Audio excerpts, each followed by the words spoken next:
तो क्या हुआ था आपकी वाइफ के साथ, थोड़ा स्टार्टिंग से बताओ। और कोटा में कौन से एरिया में थे आप? नहीं, कोटा का नहीं है, ये हमारा जयपुर का इंसिडेंट है। All actually right. मैं पलावड़ा जयपुर के अंदर हूँ। तो हम लोग साथ में एक स्कूल में था, मेरी लव मैरिज है। तो तभी हमारी शादी नहीं हुई थी उस टाइम पर।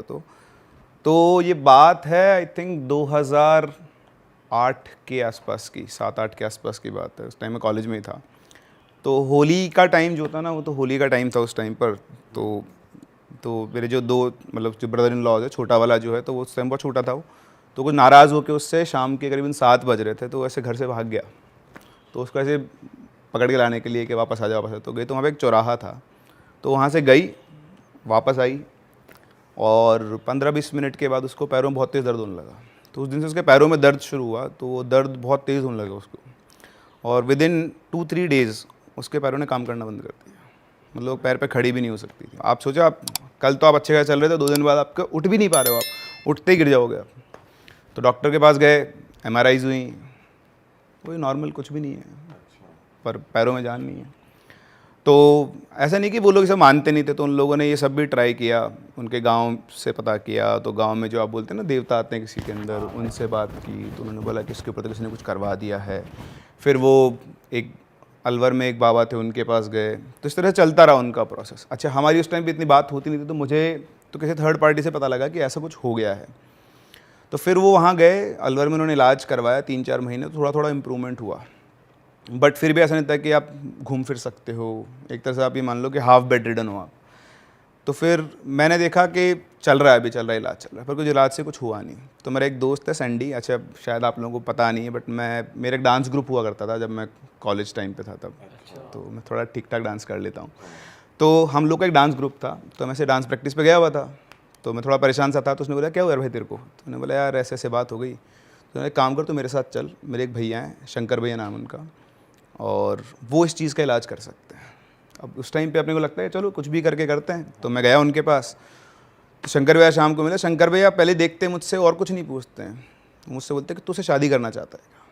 मैंने बोला ये बात कहाँ से आ गई? बात ये है कि वो बीमार है, उसके इलाज करना। बोला वो सब मैं देख लूँगा, पहले तो मेरी बात का जवाब दे। मैं बोला हाँ। तो बोलता ठीक है, तेरी शादी हो जाएगी। तो मैंने बोला अब इसको साइड में करो, टॉपिक को, अपन मेन बात कर। अब पैर ठीक करो। हाँ। अच्छा, मेरे दोस्त ने कहा था कि तू उनके पास खाली हाथ मत जाना। मैंने बोला क्या लेकर जाऊँ? बोले पौवा लेकर जाना। तो मैं उनके लिए बॉटल लेकर गया था एक बढ़िया सी, उनके जो पीते थे वो ब्रांड उसका।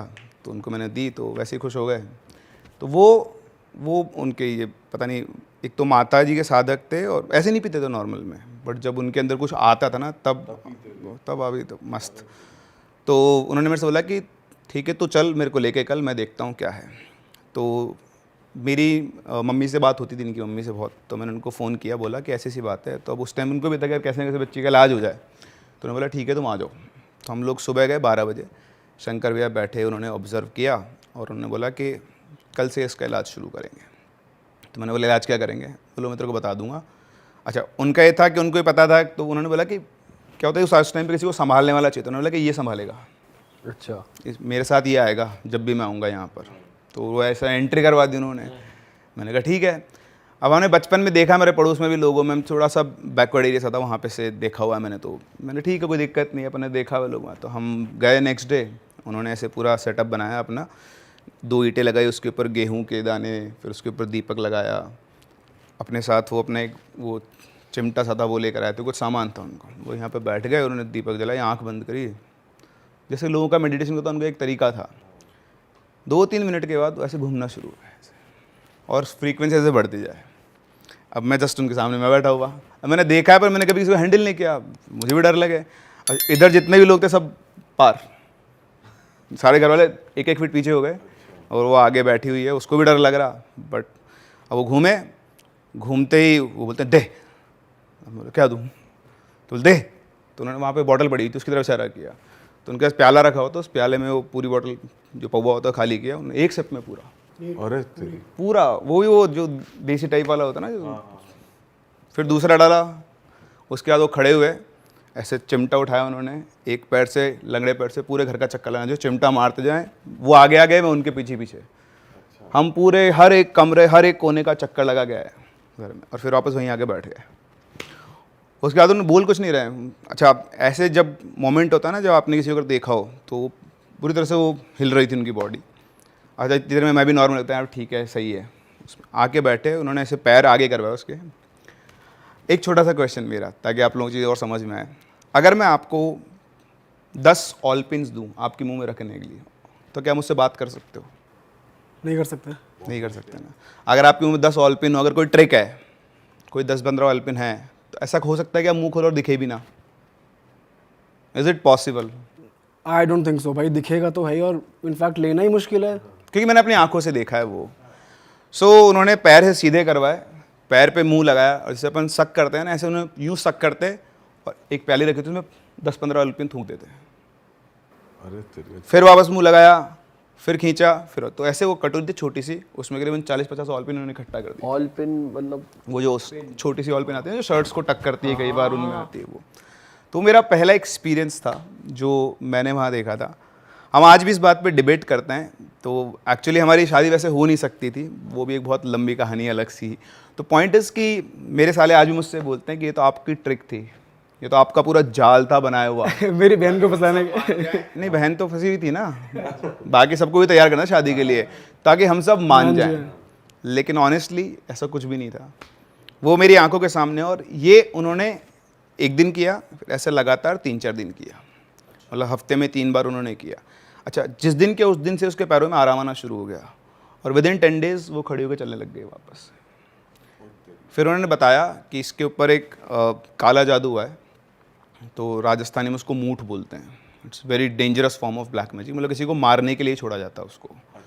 तो वो छोड़ा किसी और पे गया था, इनके फैमिली मेम्बर की मदर पे छोड़ा गया था एक्चुअली बेसिकली, पर वो रास्ते में वो आ गई लपेट में।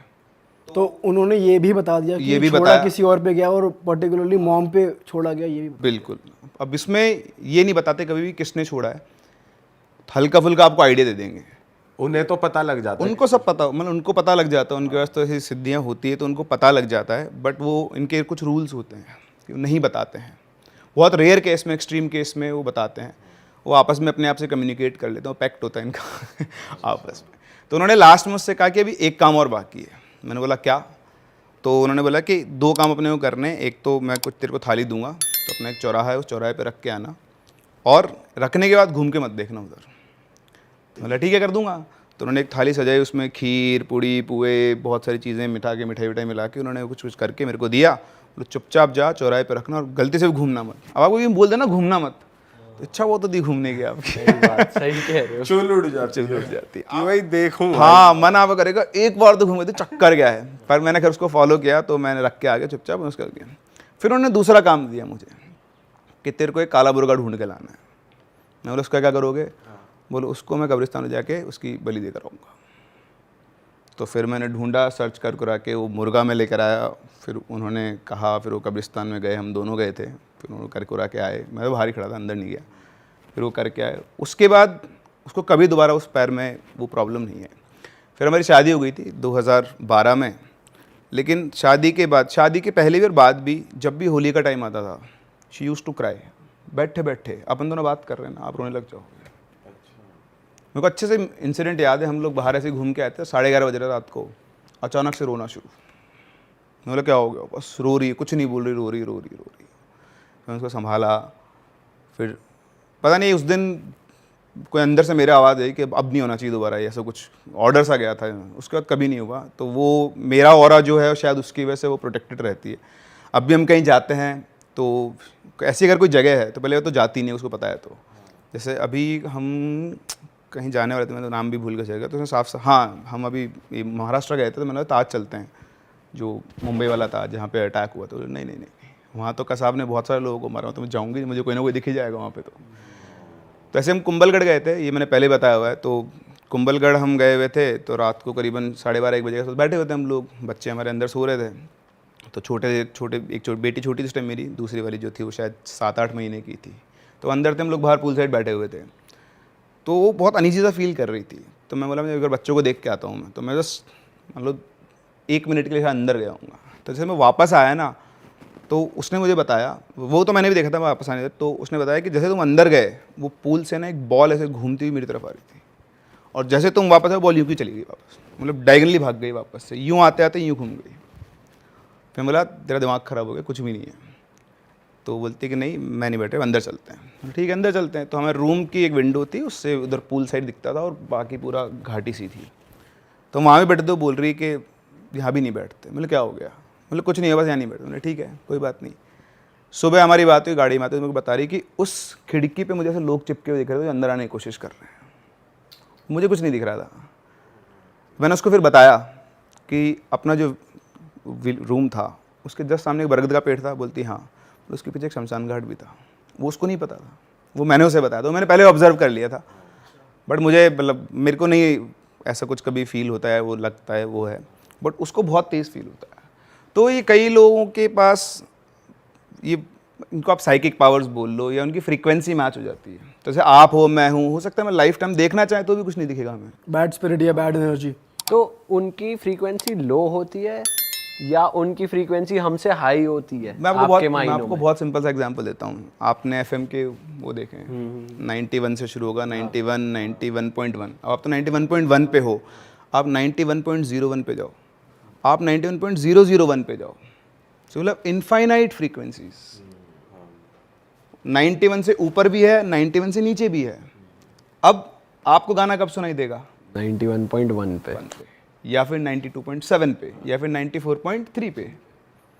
तो किसका वो जो है फ्रीक्वेंसी किससे मैच हो रही है, दैट इज़ द पॉइंट। और वो कब, ऐसा नहीं है कि हम, जैसे मैं आपको बताता हूँ, आपके यहाँ पे चैनल पे कई घोस्ट इन्वेस्टर्स भी आए हुए हैं जो इसको इन्वेस्टिगेट करते हैं। वो कई जगह गए, उनको कुछ नहीं दिखा, लेकिन कई जगह गए उनको फील हुआ। तो वो एनवायरनमेंट, वो टाइम, वो सब कुछ सेटअप होता है। ऐसा नहीं होगा कभी भी कि आपको, आप एक हॉन्टेड लोकेशन आपको होता है यहाँ हॉन्टेड है और आप गए और आपको दिख जाएगा, कभी नहीं होता। और मैंने मतलब बहुत कुछ, मेरा मतलब कुछ ऐसे लोग हैं जो साधना वगैरह करते हैं, मेरी उनसे भी थोड़ी बहुत बातचीत होती है, तो मैं उनसे डिस्कस करता हूँ। तो वैसा कहते हैं कि मतलब जो स्पिरिट्स होते हैं वो शेप नहीं होता। मतलब इस पूरी दुनिया के स्पिरिट्स को एक सुई की नोक पे रख सकते हो, वो ऐसा बोलते हैं। अच्छा, मतलब the knowledge I have gain from them. मुझे नहीं पता, मैं इसको बोलने लायक भी नहीं, मेरे को तो इतना है नहीं, और मैं इसको तो वो करता नहीं। बट ये क्या होता है ना, हमारा दिमाग क्रिएट करता है सब कुछ। जैसे मैं आपको बहुत सिंपल सा एग्जांपल देता हूँ। आप ये कब देख पा रहे हो, कुछ भी देख पा रहे हो, क्यों? इसको ये तो सिर्फ मीडियम है, क्रिएट कौन कर रहा है ये? तो कई बार जब लोगों को चीज़ें दिखती है तो उनकी जो फ्रीक्वेंसी मैच होती है, तो वो जो फ्रीक्वेंसी वो उनको दिखाती है जो दिखाना चाहती है। So this is how they see. ऐसा कुछ नहीं होगा कभी भी कि आप गए और कुछ उड़ता हुआ आया और आप पजेस्ड हो गए। मैनिफेस्टेशन होता है, धीरे धीरे धीरे धीरे एनर्जी ड्रॉ होती है, फ्रीक्वेंसीज मैच होती है, तब जाके रियलाइजेशन शुरू होता है। तो आपने देखा होगा, आप किसी कई कहानियाँ सुनी होगी आपने कि कभी हॉन्टेड घर में गया, शुरुआत में कुछ नहीं था, 3 महीने 4 महीने 5 महीने गुजरे, उसके बाद उनको धीरे धीरे चीज़ें बहुत धीरे धीरे प्रोग्रेसिव होता है। तो अगर आप टाइम से निकल जाओ तो कुछ नहीं होता। वहाँ पर अगर कोई ऐसी डेमोनिक या फिर प्रताड़ित एंटिटीज़ हैं तो वो आपको परेशान कर सकते।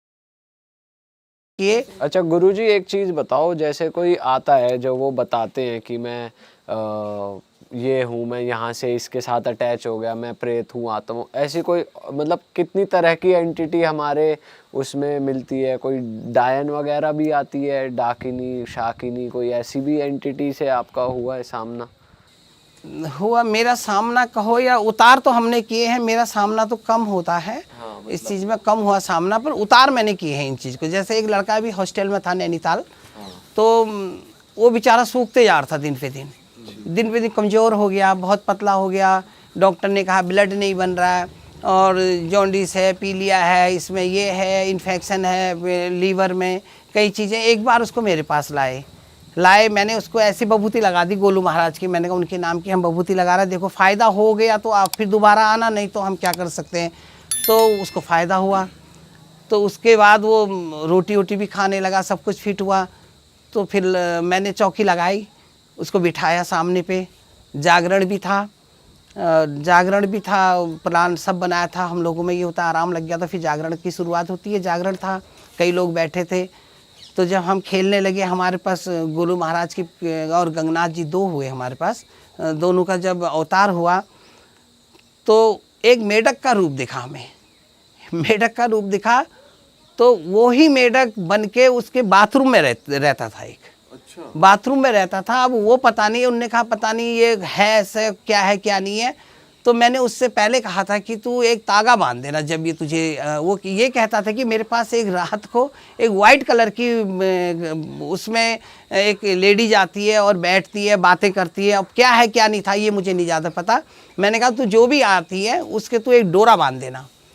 तो उसने पैर में डोरा बांधा, उसके पैर में डोरा बांधा, धागे की रील छोड़ता रहा तो बाथरूम तक पहुंच गया। सुबह देखा तो मेढक के रूप पे वहाँ था। तो वही मेढक के रूप पे मेरे पास आई, रूप पे आई। तो जब हमने खेले तो वो कहने लगी कि मैं रूप बदलने लगी, कभी आंखों से ब्लड निकाल देना, कभी मुंह से जीभ से ब्लड निकाल देना, कभी बालों को फैला के खेलना, इस टाइप के खेलने लगी। फिर हमने बहुत कोशिशें करी। चिमटे हम लोग डालते हैं चूल्हे के अंदर, चिमटा डालते हैं, लाल करके हम लोग चाटते हैं उसको। जब हम लोग पे देवता खेलते हैं उसको चाटते हैं, फौड़ी डालते हैं। और गौमूत्र हमारे यहाँ पवित्र होता है, हम किलो के हिसाब से पी जाते हैं उसको हम, वो एंटीबायोटिक भी है से और किडनी के लिए फ़ायदे के लिए। अब देखो रामदेव उनने बता रखा है कि ये अच्छा है और एंटीबायोटिक है, इससे फ़ायदे हैं। और वो किया, फिर उसको खेल के उसको अवतारित करवाया, अवतारित करा के फिर माफ़ी मांगी उसने, फिर अपना रूप धारण किया। फिर उसको हमने जार में बंद करके ऊपर से कील मार के फिर शमशान में 3 फीट नीचे दबवाई। तो वो दिन है, ये दिन है। वो लड़का अभी ठीक है, फिट है। और अभी अब वो कहता मैंने अब तो नहीं कोई मेढक आ रहा। बोला नहीं पंडित जी अब कोई नहीं आती मेरे पास। तो गुरुजी जो आप कह रहे थे मेंढक रूप बदल रहा है, वो आपके जब आप ध्यान में थे तब आपके सामने था या वो उसी बच्चे नहीं, के रूप जब हमने जागरण शुरू करा, जब ढपली बजी, जागरण हुआ, अंगीठी जली और चारों तरफ से उसको घेरा गया, उसको भागने का मौका नहीं दिया कहीं से भी। उसको हमने चारों तरफ से बंद, दरवाजे बंद नहीं करे, खाली घेर दिया उसको। अपनी उससे हमने अपनी मंत्रों से घेर दिया। मंत्रों से घेरने के बाद वो हिल नहीं पाई कहीं को, तब उसने अवतार लिया। नहीं तो कभी वो छुप जाती, कभी कहती मैं देवी हूँ, कभी कहीं मैं ये हूँ, कभी कहीं वो। बहुत देर में जब जागरण लग के चिमटा अंगीठी में डाला, जब लाल करके हम लोग चाटने लगे, तब जाके उसका अवतार हुआ। तब जाके बोली कि मैं ये हूँ और मैं यहाँ से आई हूँ और मुझे ये अच्छा लगा, मैं पहले ये थी वो थी। उसने सारी अपनी बातें बताई। बताने के बाद मान भी गई और हमने उसको कोई नुकसान नहीं पहुँचा, बाइज्जत हमने उसको रिहा कर दिया। और कसम रसम करवाते हैं हम लोग उसकी, जैसे मोमटनों में है फांसी दिलाते हैं, बड़ी सरकार इनकी होती है बदायूं मेरठ, वहाँ पे दिलाते हैं। पर हमने ऐसे नहीं, हमने उसको अपने हिसाब से, अपने मंत्रों से उसको हमने जहाँ पहुँचाना है वहाँ हमने उसको पहुँचाया। आप कसम दिलाते हो कि दोबारा तंग नहीं करेंगे? नहीं, कसम नहीं होती है, कसम नहीं होती है, मंत्र से ही बंधन होते हैं, उसका हिस्सा दिया जाता है। जैसे कई लोग बलि देते हैं, मैंने बलि तो दी तो है पर मैंने करवाई नहीं अपने हाथ से कभी। जैसे खिचड़ी देना है और उसके साथ पंचफल, पंचमेवा, पंच मिठाई और ये चीज़ें दे के उसके कीले गाड़नी पड़ती है, उसकी क्रिया होती है, उसको बंधन करके कि दोबारा किसी पे अटक ना करे। अच्छा। और गुरुजी जैसे और भी पावरफुल ये नेगेटिव एनर्जी होती है, ऐसे कहा जाता है मसान हो गए या छलावा हो गए, ऐसे किसी से भी पाला पड़ा? मसान तो हर जगह पे है, जैसे क्या बेताल घाट के मसान है कि वहाँ पे, और ब्यानधुरा पे मसान है, वो संगलों से बांधे हुए हैं। वो कहते हैं जब करवटें बदलते हैं तो संगलों की आवाज़ आती है। और जिन पे ये देवता कई प्रकार के, जैसे जिन पे ये चीज़ें आती हैं, ब्यानधुरा बाबा हैं और ये बेताल विक्रम, ये चीज़ें आती हैं, उनके सामने ये चीज़ें तो टिकती नहीं हैं। और भी शक्तिशाली देवताएं हमारे उत्तराखंड में एक से एक हैं, बहुत बड़े बड़े हैं, जो आमने सामने परिचय भी कर देते हैं, बता भी देते हैं हमें और भगा भी देते हैं। उत्तराखंड में कितने प्रकार के देवी देवता हैं जो बहुत पावरफुल है? उत्तराखंड के जो देवी देवता है वो काफ़ी पावरफुल हैं। उनके आगे राजा महाराजा, पीर पैगंबर कहो या कोई, किसी की नहीं चलती उनके आगे। काफ़ी शक्तिशाली और अजमाए हुए हैं ये। जो मांगो वो मिलता है, जो चाहो वो मिलता है। जो किसी ने, जैसे एक बार देखो यहाँ अंडमान निकोबार में पानी का जहाज़ डूब गया था, तो बटालियन थी ये वाली पानी वाले, क्या बोलते हैं इनको, जो पानी वाले होते हैं, नेवी वाले। तो उनने डूबने लगा तो उनने कहा अगर आपके कुमाऊं पे कोई देवी है तो उसको पुकारो, तो तब हमारा यहाँ से उद्धार होगा। तो एक कुमाऊं बंधे ने, अगर है तो हाट काली का तो हमारी नैया पार लगा, इतने में वो पूरा जहाज पार कर दिया। आज भी हाट काली का पे 50 रुपये बटालियन कटती है हर बंदे पे, कि उस पे जाता है हर बंदे का, और उसमें इतनी शक्ति है, उसने डूबते को पार करा लिया। अब इससे बाकी आप क्या कहोगे, इससे बड़ी देवी कौन है? इतनी शक्तिशाली देवियां हैं, जो मांगो वो मिला। इनका ज़्यादा बड़ा मंदिर नहीं है, इनकी कृपा और इनकी महिमा इतनी ऊंची और इतनी आगे है कि उस परिक्रमा जितनी करो जितना कहो वो भी कम है। गुरुजी, आपकी जैसे आपके शरीर पे देवी देवता प्रवेश करते हैं, तो आपके क्या नियम है, आप थोड़ा बता सकते हो अपने रूटीन और नियम के बारे में? आपको क्या क्या फॉलो करना पड़ता है और अगर नहीं करा तो क्या दंड मिलता है आपको? देखो, ये बात बहुत बड़ी है और उटपटांग भी है, और कुछ लोग मानेंगे इस बात को, कुछ नहीं मानेंगे। मेरे ऊपर नहीं, जो भी हमारा उत्तराखंड का बंधा देवी पूजा करता हो, पंडित हो, पुजारी हो, इसको हम लोग डंगरिये भी कहते हैं, और ये चीज़ है, तो उसने सुबह स्नान करना बहुत ज़रूरी है। हालांकि स्नान तो सबके लिए ज़रूरी है, पर ये पूजा पाठ वालों के लिए बहुत ज़रूरी है। और भोजन अपने हाथ से बनाना है, खाना अपने हाथ से खाना है। और जो हमारे यहाँ घर पे लेडीज है, अपनी अर्धांगिनी जो 7 दिन उसका पीरियड्स होता है, उसके हाथ का नहीं खाना है। 5 दिन तक उसको किचन पे नहीं घुसना है। 7 दिन तक घर पे जोत नहीं जलेगी। जिसकी अगर अर्धांगिनी पीरियड से है तो उसका पति भी अशुद्ध माना जाता है, वो भी पूजा नहीं कर सकता है, और उसको घर से अलग रखा जाता है। और अगर जो इस नियम का नहीं कर, और सूतक हो गया, सूतक बोलते हैं कि मौत को, बिरादरी जो मुंडन वाले होते हैं उसमें अगर किसी की एक विकेट गिर गया तो 45 दिन तक वो लोग पूजा पाठ, मंदिर पे जागरण, घर पे न प्रसाद ले सकता है, न दे सकता है, न पूजा कर सकता है। तीसरी चीज़ है हमारे यहाँ नातक। नातक बोलते हैं 22 दिन का होता है। अगर बिरादरी में बच्चा पैदा हो गया तो उसने उसके नियम पे रहना है, वो भी पूजा नहीं कर सकता है। घर पे चिराग नहीं जलेगा, शुद्ध वातावरण पे रहना, मंदिर वगैरह वगैरह जाना उसका मना होता है। ये अगर वो ना करे, इस चीज़ का परहेज ना करे, तो उसके ऊपर स्किन पे जो बीमारियां, चर्म रोग जिसे कहते हैं, जैसे दाद है, खाज है, खुजली है, इन्फेक्शन हो जाना है, और फोड़े फुंसी वगैरह निकल जाते हैं, और बहुत सी बीमारियां हो जाती, बुखार भी आ जाता है, आंख लाल हो जाती है, कई चीज़ें। ये बिल्कुल ऑनलाइन है। आज अगर आप इस चीज़ को आजमा लो, जो भी हमारे डंगरिये पुजारी गुरु ये चीज़ें हैं, इसका परहेज ना करें तो दूसरे दिन ही इसका आप रिजल्ट देखिए। तब हम लोग को भोजन भी बाहर का किसी के द्वारा बना हुआ नहीं खाना है, अपने हाथ से भोजन बनाना है। जल तक हमने ग्रहण नहीं करना है किसी के पास का। अच्छा, ऐसा भी होता है गुरुजी, जैसे आपके पास कोई आया, उसके ऊपर कोई नेगेटिव एंटिटी या नेगेटिव एनर्जी थी, और फिर उसको आपने ठीक कर दिया, उसके बाद भी आप उसको कुछ नियम कानून दे रहे हो कि तेरे को अब ये फॉलो करना है, उसके ऊपर भी आप कुछ उपाय डालते हो? नहीं, जब वो चीज़ छोड़ दी तो फिर तो आम आदमी है, उसको तो फिर आज़ाद है, फ्री है, वो तो हिंदुस्तान आज़ाद हो गया ना। फिर तो उसको कोई किसी की दबाव उसके ऊपर कोई बाधाएं या कुछ वो नहीं, आप कुछ नहीं रही। हाँ, दोबारा से वो कहीं कोई दूसरी चीज़ है, वो चीज़ नहीं पकड़ेगी उसको, वो हमारी गारंटी होती है, वो चीज़ नहीं पकड़ेगी। और उसको आप कुछ धागा या कुछ देते हो? ना कि ना कोई धागा पास ही धूगा ना हम आए? नहीं बांधते, धागा धूगा कुछ नहीं, ना धागा ना। हाँ, ये हमारे इसमें जनेऊ होता है, जनेऊ जरूर पहनना होता है, और धागा धूगा हम नहीं बांधते। वो तो धागा ये तंत्र मंत्र वाले, तांत्रिक वाले, जिनने क्रिया कर रही होती है, जैसे किसी की प्रॉपर्टी बस में कर देना है, किसी की जायदाद बस में करनी है, वो मंत्र करके पैसों का बिजनेस करके अपने आप पे वो कर देना, बोला हाँ तुम्हारे सारे काम बना देंगे, आप ये करो वो करो, धागा बांधो, लौंग बांधो, और इधर को वो करो। ये नहीं, लौंग हमारा कोई खर्चा नहीं है, सिर्फ एक राख मैंने बताई, हम एक बभूति उसको बोलते हैं, राख से ही सारे काम करते हैं, सारे काम राख ही करता है, सारे काम राख से शुरू होते हैं और राख से समाप्त होते हैं। जब कोई आपके पास आता है गुरुजी, तो आप पहले उसे राख लगाते हैं, अगर उसके अंदर कुछ होता है तो वो आपको सामने आ पहले जाता है? हम उसको साफ, पाक उर्दू का शब्द है पाक, तो हम उसको साफ करते हैं, जैसे उसके हाथ पांव धो के आओ। उसके बाद गौमूत्र, गंगा जल, इससे हम उसको पवित्र करते हैं, सर पे छींटा मारा या पिलाया, ठीक है। तो वो तो अगर तभी खेलने लग जाते हो जी। उसमें 2 होती है। अगर हिंदू धर्म की हवाई भी कई प्रकार की होती है, हिंदू धर्म में भी है, सिख धर्म से भी है, ईसोवासी से भी है, और ये मोमटन शक्तियाँ भी वो हवा कहते हैं, ऊपरी हवा का कहते हैं। अगर वो मुसलमान शक्ति है या हवा है तो वो गौमूत्र नहीं लेगा। तो उससे हम पहचान कर लेते हैं कि ये हिंदू नहीं है, ये दूसरे धर्म का है।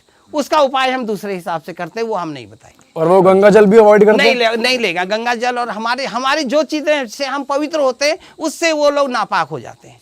जिससे हम पाक होते हैं तो उससे वो लोग नापाक हो जाते हैं। उस चीज़ से हम ये पहचान कर लेते हैं कि हमारे पास अभी कौन सी शक्ति चल रही है, हिंदू चल रही है या सिख चल रही है या मुसलमान शक्ति है, क्या आ रही है, हम उससे पहचान इसी से कर लेते हैं। और कई जगह एक बार हुआ था, एक लड़का था, इधर रैखाल बोलते हैं, गाँव में छोटा सा गाँव है, वो लड़का 6 में पढ़ता था। तो वो कभी पागल हो जाना, डंपर चला देना, कभी घर पे मार तोड़ करना, कभी कुछ भी, मतलब ऐसी हरकतें करने लग गया, तो उसके बाद कई जगह घुमाया, डॉक्टर ने देखा, किसी ने साइको बोला बरेली ले जाओ, डॉक्टर आजकल तो दवाइयाँ देते ही हैं हर चीज़ का। अब बुरा तो डॉक्टर को भी नहीं कहना चाहिए, हमारी फैमिली से भी कई डॉक्टर हैं, उनसे कहते हैं कि वो डॉक्टर तो मर गया, नहीं कहते सीरियस डेथ नहीं बोलेंगे, वो बोलेंगे कि सांस लेना भूल गया है, ठीक है। डॉक्टर ने तो सीधे कहना है कि सांस लेना भूल गया। तो वो उसने कुछ भी दिया, उससे फ़ायदा नहीं हुआ, तो लास्ट में मेरे पास लाए। वो अभी भी है बच्चा, लाए, बातें करी, तो उसके बाद हमने जागरण का प्लान लगाया। वो बभूति पे नहीं आया, हमने जागरण का प्लान लगाया। उसमें जो थे हम लोग 3 थे, एक गोलू महाराज के गुरु थे, एक गंगनाथ जी के गुरु थे, एक देवी माता जो हमारी है उसके गुरु थे। लेडीज़ थी, बुजुर्ग माता थी। जब चौकी लगाई, उसको बिठाया गया तो वो हमारी मजाक बनाने लगा, बोला कि ये कौन है, क्या है, ऐसे क्यों बिठा दिया और हमें क्यों बुला दिया, हमें क्यों बिठा दिया, ऐसे मजाक बनाने लगा।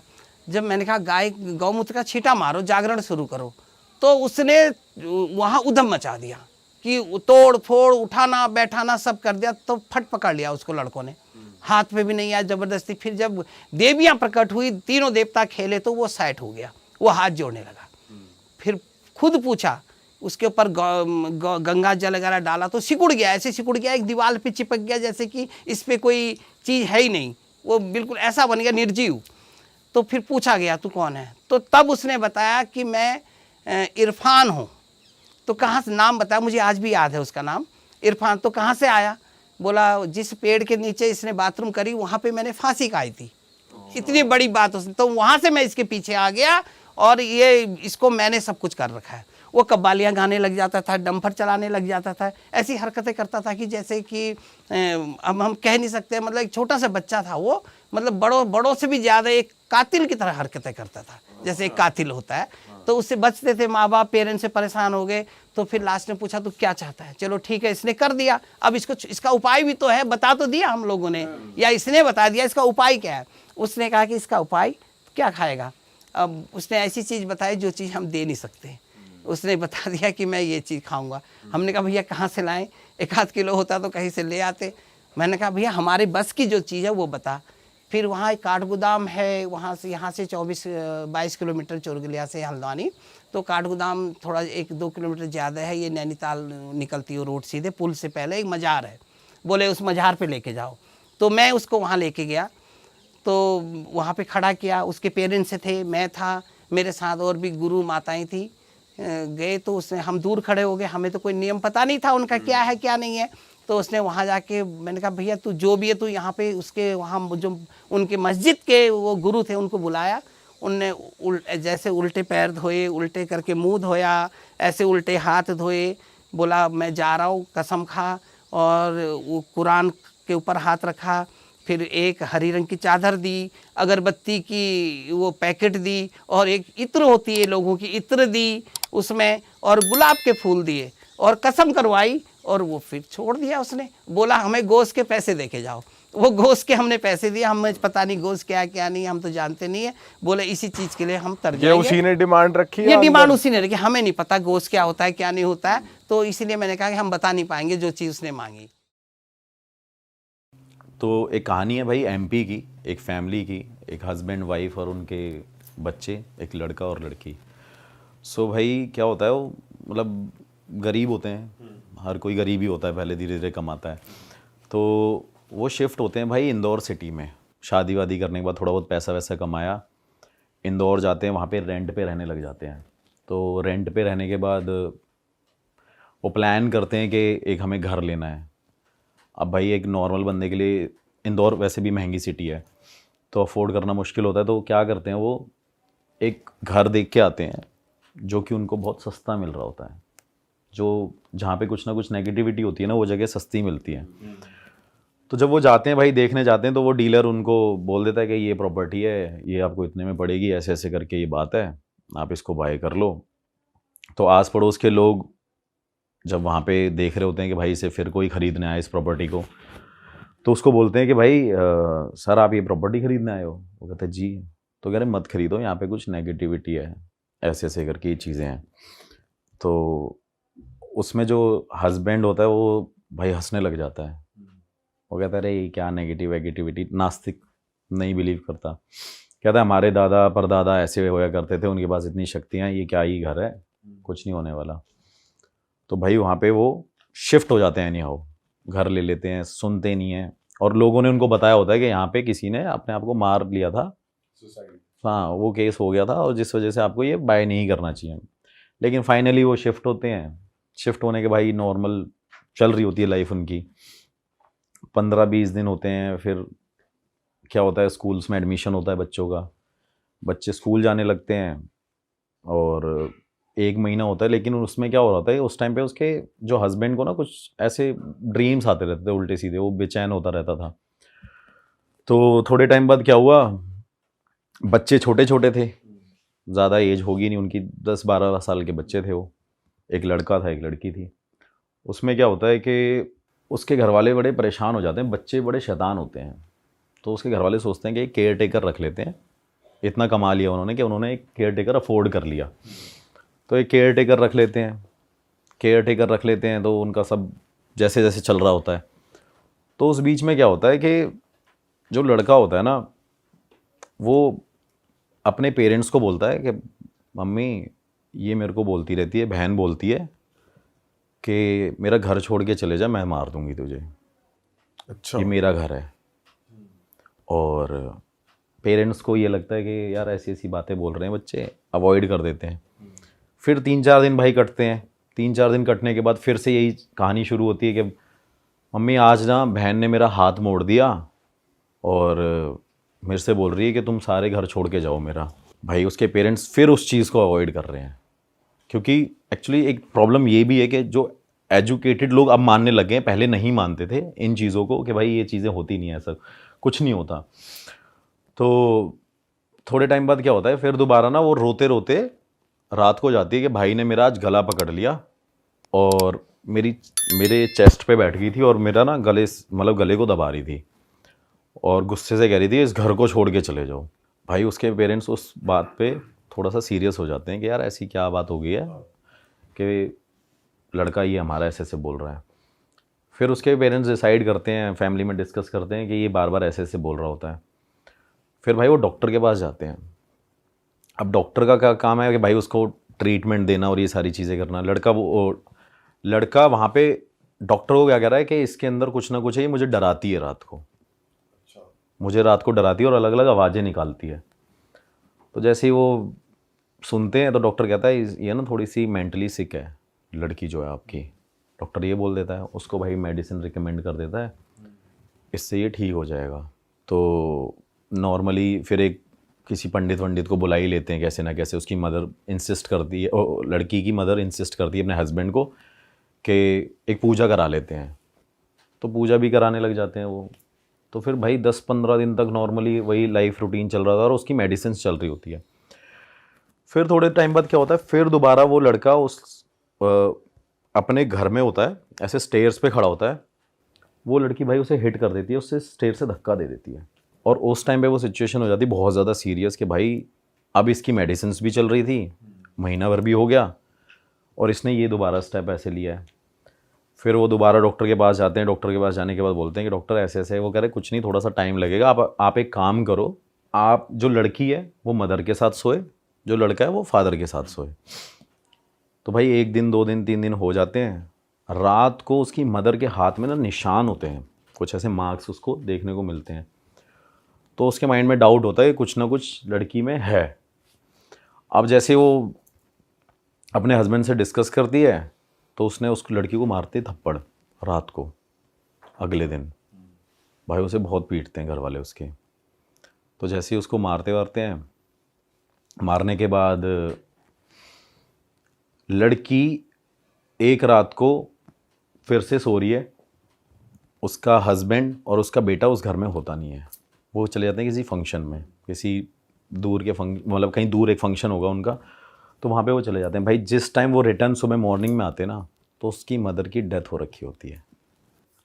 क्या बात कर रहे हो। जो लड़की है वो वहाँ पे ज़िंदा है। वो नॉर्मली उसको लग रहा है कि उसकी मदर सो रही है, और जब उसके घर वाला, जब उसका हस्बैंड आता है उसको बोलता है, पुश करता है कि भाई उठ क्यों नहीं उठ रही है, तो उसकी भाई डेथ हो रखी होती है। और डेथ होने के बाद अब सबके माइंड में ये होता है कि भाई कैसे डेथ हो गई है। फिर भाई फॉरेंसिक रिपोर्ट और ये वो पोस्टमार्टम होता है, सारी चीज़ें होती हैं। मेडिकली पता करते हैं वो, तो भाई उसके बाद पता करते हैं कि उसका ना गला घोट के उसे मारा गया है, जो उसकी वाइफ थी बंदे की। तो ये भी डाउट रहा तब तक कि ये बेटी तो नहीं कर सकती क्योंकि वो छोटी है, हाँ, गला कैसे गला कैसे दबा देगी। लेकिन उनके माइंड में डाउट रहता है, वो हर जगह कैमरा वैमरा चेक कराते हैं। उस टाइम पे इतने कैमरा थे भी नहीं, जहाँ इक्का दुक्का पता चल गया वो चीज़ अलग है। उसके बाद क्या होता है भाई कि फिर उसकी फैमिली डिसाइड करती है और आस पड़ोस के लोग खड़े हो जाते हैं और वो यही बात बोलते हैं, हमने आपको मना किया था ना कि ये घर मत लेना आप, कि यहाँ पे कुछ ना कुछ नेगेटिव है कुछ हाँ नेगेटिव है, यहाँ पे कोई एंटिटी है, यहाँ पे पिशाचनी घूमती है, कोई भूत बोलता था, कोई चुड़ैल बोलता था। तो ये सारी बातें बोलने लग गए। बोलने के बाद फैमिली डिसाइड करती है कि अब हमें यहाँ से चले जाना चाहिए। तो भाई वो कहीं और शिफ्ट हो जाते हैं, जाके रेंट पे कहीं और ले लेते हैं। रेंट पे रहने के बाद हस्बैंड अकेला पड़ गया, बेटी और बेटा नॉर्मल हो रखे हैं। फिर उसको लगता है कि यहाँ पे कुछ हुआ ही नहीं था, इसकी डेथ किसी और रीज़न से हुई है, शायद इसका कहीं अफेयर होगा, ये रीज़न हो सकता है। क्योंकि कई बार उनके बीच में ऐसी भी कहासुनी हुई थी कि फ़ोन पे किसी के उसके एक्स के टेक्स्ट आते थे, ऐसा कुछ चल रहा होगा, मतलब पुराने बंदे से बात कर पुराने बंदे से बात करी, तो उसको ये डाउट हुआ कि शायद ये वही बंदा है। अच्छा, नए घर में आके बच्चे अब नॉर्मल हो चुके हैं। हाँ बच्चे नॉर्मल हैं, बच्चे कुछ नहीं है, लेकिन वो उसके माइंड में डाउट आया कि शायद इसका कुछ पहले से सीन उन्होंने पकड़ा होगा हस्बैंड ने वाइफ में, कि गांव का कोई था, उससे चक्कर चल रहा होगा, ऐसी ऐसी चीज़ें होंगी।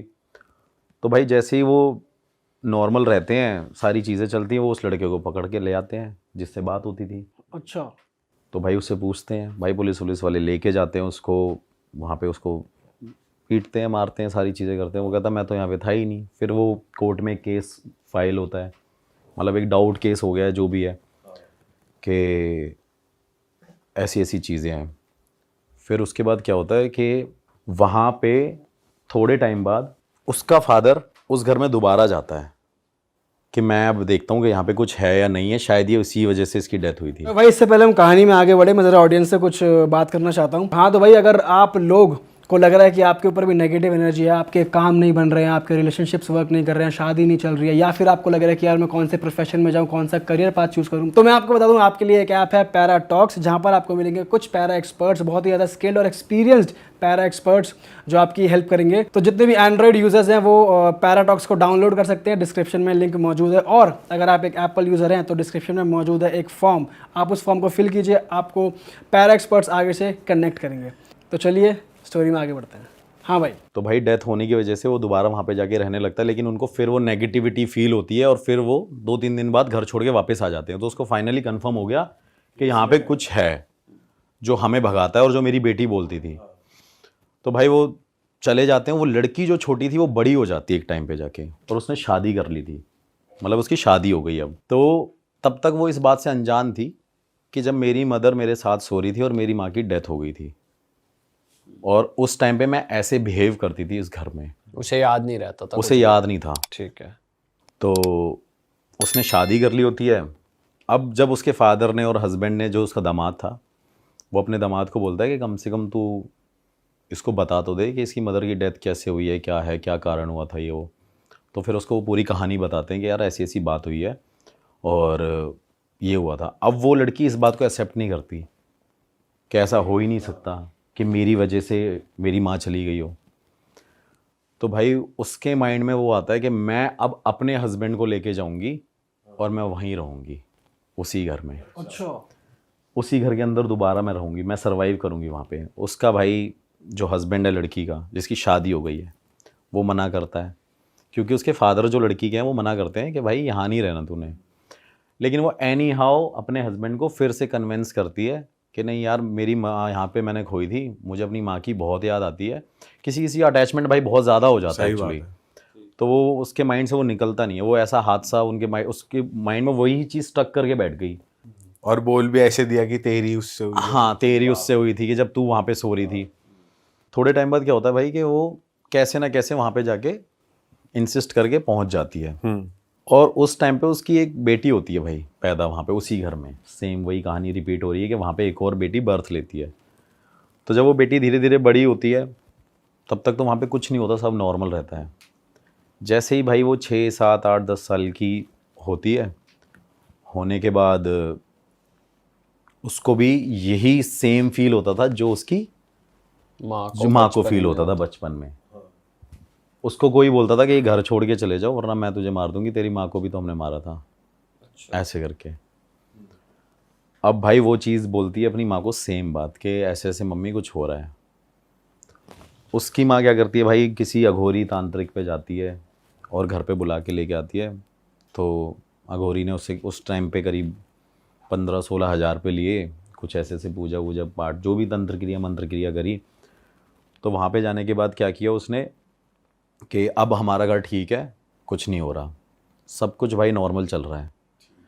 अब क्या हुआ, हस्बैंड वाइफ और वो बेटी तो साथ में सोते ही थे, क्योंकि 3 ही थे तब, 2 थे बच्चे, अब 1 है। तो उसके बाद क्या होता है कि जैसे ही वो थोड़े टाइम बाद उसकी बेटी ऐसे सीढ़ियों पे खड़ी होती है, उसकी माँ को ना सपना आता है रात को कि तेरी बेटी ऐसे सीढ़ियों पे खड़ी होगी और मैं धक्का दे दूंगी अगर तुम इस घर को खाली करके नहीं गए तो। उसी लड़की को थोड़ी सी फंबल है ये स्टोरी, क्योंकि बहुत ज़्यादा इसमें चीज़ें ऐसी हो रखी हैं। मतलब छोटी लड़की को धक्का दे दे। हाँ, धक्का दे देंगे, उसको सपना आता है। तो वो इस चीज़ को ना सीरियस ले जाती है। तो वो अपने हस्बैंड से शेयर करती है कि यार ऐसी ऐसी बात है और ये हो तो क्या किया जाए। उसका हस्बैंड कहता है नहीं नहीं, इतने टाइम से तो ये बड़ी हो गई, पाल पोस लिया हमने, बड़ा कर दिया, अब कैसे ही कुछ हो सकता है। उसके बाद भाई जैसे ही वो 10-15 दिन नहीं कटते हैं, वो लड़की वहाँ पे खड़ी होती है। उस लड़की को स्टेयर से नहीं, छत से उसकी मदर ही जो वहाँ पे थी वही धक्का दे देती है भाई रात के टाइम पे। मतलब पहले वो अपनी माँ को मारा, अब अपनी बेटी, फिर अपनी बेटी को मारा उसे। सेम चीज़ हुई। और वो जब चीज़ हुई ना तो उसकी मदर को, मतलब उसके हस्बैंड को पता चल गया कि भाई इसके अंदर कुछ ऐसा हुआ था जिस वजह से इसने ऐसा ऐसा करके किया। थोड़े टाइम बाद भाई वही चीज़ें होती है कि ऐसा कैसा हो गया, वही हादसा उसके माइंड में वही चल रहा है कि मैंने अपनी माँ को भी मार दिया, मैंने अपनी बेटी को भी मार दिया। और कर कौन रहा है भाई, जिसने कुछ टाइम पहले वहाँ पे आत्महत्या करी थी, वो चीज़ हो रखी थी। उसके बाद क्या होता है कि थोड़े दिन बीतते रहते हैं, वो वहाँ से इस चीज़ों से उभर के आते हैं, वो लेडी घर छोड़ के चली जाती है वापस। अपने हस्बैंड के साथ, मतलब दोनों फिर दोबारा वो कहीं निकल गई, सेम चीज़ वही रिपीट हो रही है। जैसे वो घर छोड़ के जाती है भाई, उसके बाद क्या होता है कि उसको फिर सपना आ रहा है कि इस घर में वापस आ। अरे अब बुलाया जा रहा है, अब बुलाया जा रहा है उसको। और जब मैंने ये कहानी सुनी भी, मतलब मैं इस लेडी से पर्सनली मिला हूँ इंदौर जाके अभी लास्ट ईयर। तो मैंने उसको बोला, मैंने बोला ठीक है मैम ऐसी ऐसी चीज़ें होंगी। तो वो कह रही मेरे साथ ऐसे ऐसे करके ये सारी चीज़ें हुई है। फिर भाई वो वहाँ पे जाती नहीं है, वहाँ पे अवॉइड करती है जाना। उसके बाद क्या होता है भाई, थोड़े टाइम बाद उसको ना वही सपना आता है कि मैं तेरे हस्बैंड को मार दूंगी, तू वापस घर में आ, क्योंकि अब जो भी यहाँ रहेगा ना, ये घर मैं खाली छोड़ने दूंगी, और जो भी यहाँ रहेगा उससे मैं मरवाऊंगी तेरे हाथों, क्योंकि अब फिजिकली तू ये सब काम करेगी, करवाने वाली मैं हूँ। अरे बाप रे। ये मतलब सुनने में तो ऐसा लगता है कि क्या ही है, लेकिन भाई ये उस औरत को जब मैंने देखा ना, मतलब अब तो उसकी एज भी काफ़ी हो रखी है। क्या एज होगी लगभग उनकी? भाई अब तो मेरे हिसाब से 45-44 अराउंड इतनी एज होगी उसकी। ओके। तो उसके बाद भाई उसको ज़बरदस्ती बुलाया कि अगर तू नहीं आई तो मैं तेरे हस्बैंड को भी मार दूंगी। भाई वो वहाँ के ना फिर रहने लग जाती है, और वो पता है क्या बोलती है कि मेरे को ये फोर्स करती है स्पिरिट, जो एंटिटी है, कि तू यहाँ पे टेनेंट रख, कि किराएदार बुला, और मुझे ना ऐसे ऐसे करके लोगों को मारना है। तो वो शॉक्ड हो जाती है। फिर भाई वो वाराणसी जाती है। उसके बाद वाराणसी जाती है, नॉर्मल सारी चीज़ें हो जाती हैं। नॉर्मल होने के बाद मतलब वो वहाँ जाके कुछ क्रिया वगैरह क्रिया, हाँ करवाती वही पूजा पाठ और यही सारी चीज़ें, क्योंकि इन दी एंड मेरे हिसाब से यही ऑप्शन बचते हैं इंसान के पास। डॉक्टर कुछ नहीं कर सकता, वो सारी चीज़ें कुछ कोई नहीं कर सकती। तो जैसे ही वो वहाँ पे उसको वो पूजा पाठ कराती है, वो वापस उस घर में फिर से आती है, क्योंकि उसको स्पिरिट वो बार बार अटैक कर रही है कि भाई तूने यहाँ आना है और तू टेनेंट बुला और मैं मारूंगी। उसका हस्बैंड उसको छोड़ जाता है लेडी को, अच्छा, कि भाई ये हो चुकी है पागल। तो उसको डाइवोर्स दे देता। हाँ, वो उसको छोड़ देता है। वो भाई लेडी वहाँ पे अकेली रहती है, और अकेली रहने के बाद क्या करती थी वो लेडी, मतलब वो नहीं करती थी, वो स्पिरिट कराती थी जब वो पॉजेस्ड हो जाती थी, कि वो लेडी वहाँ पे बच्चों को बुलाती थी और बोलती थी मेरे घर पे आओ, मेरे घर पे आओ, मेरे घर पे आओ। तो एक दिन क्या किया कि आस पड़ोस के सारे लोगों ने जैसे एक लड़की को अंदर एंटर करते देखा, मतलब हाथ पकड़ के ले जा रही थी, तो भाई सब ने मिल के उस औरत को वहाँ पे लिटरली मारा डंडों से कि तू ये सब क्या कर रही है। ये औरत जब जब आती है तब यहाँ पे कोई ना कोई डेथ होती है, कोई ना कोई मरता है, और अब तू इस घर को, इस जगह को छोड़ के चली जा। भाई वो बंदी छोड़ के जाती ही नहीं है उस घर को। वो स्पिरिट ने उसे इतना कैद कर लिया है कि वो वहाँ पे जाएगी नहीं। फिर उसके बाद जो उस घर का, मतलब पहले जिस बंदे ने उसे सेल किया था, उसकी फिर ये स्टोरी थी कि वहाँ पे एक हस्बैंड वाइफ रहते थे, और हस्बैंड ने क्या किया था कि वहाँ पे एक औरत को और एक लड़की को, भाई शराब पीता था हस्बैंड, और पीने के बाद क्या कहते हैं, अपनी बेटी और वाइफ को जला के मार दिया था। तो वो कहती थी कि मैं यहाँ पे रहूँगी तो, लेकिन यहाँ किसी को बसने नहीं दूंगी मैं। मैंने कहा अच्छा, मतलब मैं वहाँ पे नॉर्मली ये कहानी सुन रहा था उससे फेस टू फेस। तो आप, वो उस लेडी ने आपको सेम घर में बुलाया था, उसी घर में? हाँ बता रहा हूँ, नहीं तब तक तो मैं होटल में ही मिला हूँ उससे। अच्छा अच्छा अच्छा। स्काईलाइन होटल है वहाँ पे एक, इंदौर में। मैं स्काईलाइन होटल में मिला था, वहाँ रेस्टोरेंट में। तो वहाँ पे जैसे ही मैं उससे मिला, उसने बताया कि मेरे से ये सारी चीज़ें होती रही है। फिर उसको ये ड्रीम आ रहा है कि भाई अब तू यहाँ पे ही रहेगी और तेरे को यहाँ से छोड़ के जाना नहीं है। घर वालों ने डिसाइड कर लिया कि भाई हमने इसे अलग कर दिया, फैमिली ने छोड़ दिया, आस पड़ोस वालों ने कर दिया, भाई उसने अपने आप को कैद रखा उस घर में। फिर जाके जब वो मेरे को मिली थोड़े टाइम बाद, जब उसने अपना पूजा पाठ दोबारा किया, पता नहीं मेहंदीपुर बालाजी, ऐसा कोई भाई मतलब दरबार नहीं था जो उसने ना छोड़ा हो। और उसके बाद भाई उसने क्या किया, लेडी ने मुझे उस घर में बुला लिया कि आपको इस घर में इन्वेस्टिगेशन करने आना है। भाई डर तो मेरे को भी लग गया कि यार यहाँ पे तो अगला नंबर मेरा तो अगला नंबर मेरा ही लेडी छत से धक्का दे कि भाई ये मेरे को ही धक्का दे दे। लेकिन मैं 3-4 लोगों को अपने साथ लेके गया कि फॉर अ सेफ्टी रीज़न आप घर के बाहर भी रहना, एक छत पे भी रहना बंदा, एक मेरा कैमरामैन और मैं वहाँ पे थे। ये स्टोरी उसने मुझे 1 साल पहले बताई थी। अभी 4 महीने पहले मैं वहाँ पे इन्वेस्टिगेशन करने गया था। अभी तक मैंने वो स्टोरी और वो वीडियो भी नहीं पोस्ट करी इस चक्कर में। और जब भाई मैंने वहाँ पे ये सारे सवाल पूछे अपने गैजेट के थ्रू कि आपको किसी ने मारा था और ऐसे ऐसे करके ये सारी चीज़ें जो हो रही हैं, क्या ये करने वाले आप ही हो? तो स्पिरिट के आंसर थे भाई हाँ। गैजेट में दिखाया आपके प्रॉपर? हाँ प्रॉपर दिखाया कि भाई ये मैं ही हूँ जो मैं कर रही हूँ। मैंने उससे पूछा कि आप इस घर को छोड़ के नहीं जाओगे? अगर नहीं, आप इस घर में हर एक इंसान को मारोगे जो यहाँ पे रहने आएगा? वो कहती हाँ। भाई अब वो लेडी वहाँ पे साथ में थी। जैसे ही वो लेडी, भाई इतनी सारी चीज़ें चल रही हैं और ज़्यादा टाइम नहीं हुआ शाम को भाई, क्योंकि डर तो था ही। मैं तो 9-10 बजे इन्वेस्टिगेशन कर रहा था, अंधेरा अंधेरा पूरा डार्क तो था ही, बड़ा सा घर था थोड़ा सा। और थोड़े टाइम बाद क्या हुआ भाई, उस लेडी ने मेरे को डिवाइस के ऊपर ही धक्का दे दिया बहुत तेज। और अच्छा, मतलब पीछे से उसने मुझे बहुत तेज हिट किया। अरे तेरी। और भाई मैं वो वहाँ पे गिर गया हूँ सामने। तो मेरे कैमरामैन ने उसकी तरफ देखा और वो कैमरामैन को कह रही है, ऐसे पकड़े कह रही है, तू घर छोड़ के चले जा। अगर ये घर छोड़ के तू नहीं जाएगा ना तो जितने लोगों सबको मार देंगे। और भाई मैंने वहाँ पे उसको, लेडी को मैंने ऐसे करके, मैं वही अपना गुरुजी का मंत्र और वो सारी चीज़ें करने लग गया। मैंने वो अपना निकाला धागा जो पॉकेट में था, मैंने ऐसे पकड़ के रखा। तब तक वो लेडी नॉर्मल, हाँ। कुछ नहीं है वो, और वैसे भी नॉर्मल थी वो, लेकिन उसने उस मीन टाइम पे वो हरकत करी है।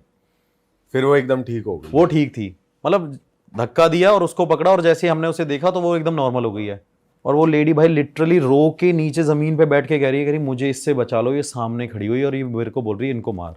अच्छा, वो किसी एक खाली जगह पॉइंट आउट कर रही है? खाली जगह पॉइंट आउट कर रही है, कह रही है ये देखो सामने, ये मेरे को बोल रही है कि इनको मार दे और यार चले जाए, इनको बोल दे यहाँ से चले जाए या इनको मार दे।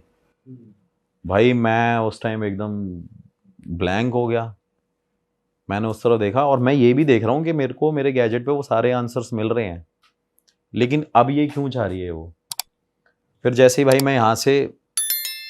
मैं जैसे ही उस घर से एग्जिट किया, मैंने सबको बुलाया, मैंने बाहर चलते हैं। बाहर जाने के भाई बाद उसने, बंदी ने डोर क्लोज किया अपना। वो बंदी भाई उस घर से ही नहीं निकली। मैं उसे फ़ोन करता रहा, उस बंदी ने फ़ोन भी नहीं उठाया। मैंने नेक्स्ट डे फ़ोन किया, मैं नहीं निकला। फिर मैं इंदौर से अपने वापस होटल में आ गया जिस लोकेशन से।